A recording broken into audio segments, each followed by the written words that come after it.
Okay, in this video I'm going to walk you through the parts of the tibia and the fibula. Now, as you can see, these bones are very different in size. These are the lower leg bones.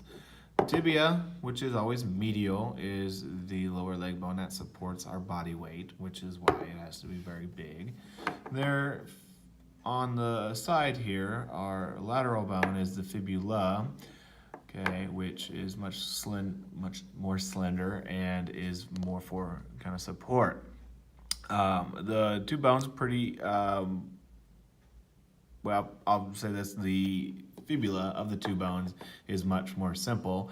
All you have are a head and a lateral malleolus, which is a rounded knob at the tip of the bone. Now, to tell the difference between the two, you can see here at the head of the fib is kind of a flattened surface, almost is kind of easy to lay it on a table, whereas there isn't that kind of structure with the lateral malleolus.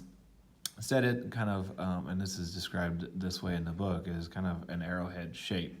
This structure is that kind of rounded knob that you'll feel on the outside or lateral side of your ankle. Now, looking at the tibia, once again, tibia is always medial. Fibula, which ends in LA, is always lateral. So you can think LA for fibula, LA for lateral.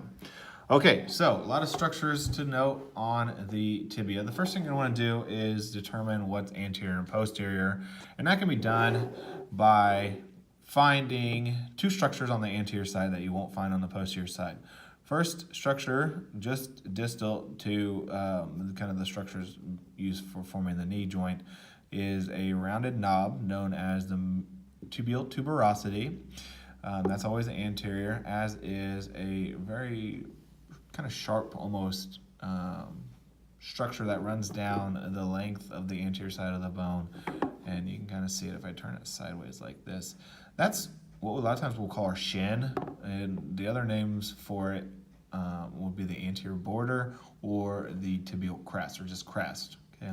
Those structures, tibial tuberosity and crest, will not be found on the posterior side. So that lets me know that right here I'm looking at the anterior view of it. The next thing you're going to want to do is find out which side is medial, and that can be done by going down to the ankle and finding the medial malleolus, this rounded knob. And this is the round knob that's always going to be found on the medial side of your ankle. So we saw the lateral malleolus back here with the fibula.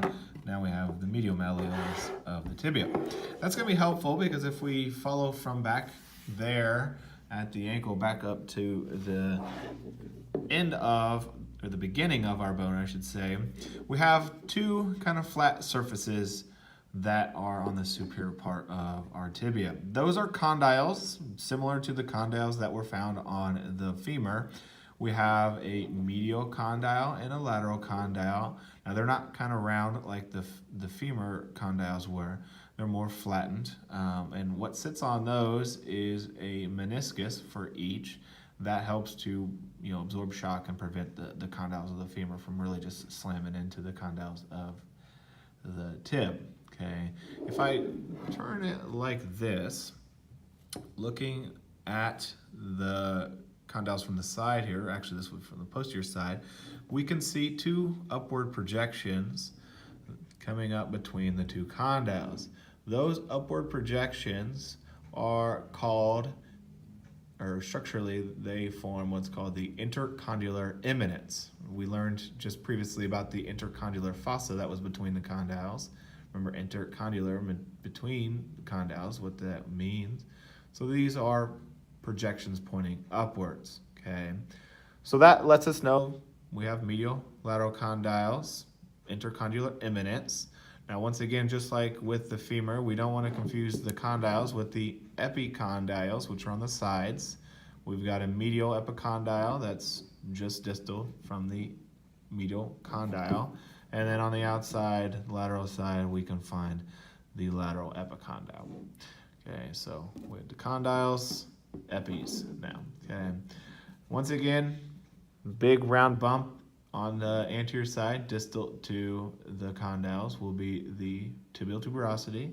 Continue running down distally, you'll find that anterior border crest, or shin, as we like to call it. And then distally, we've got the rounded medial malleolus.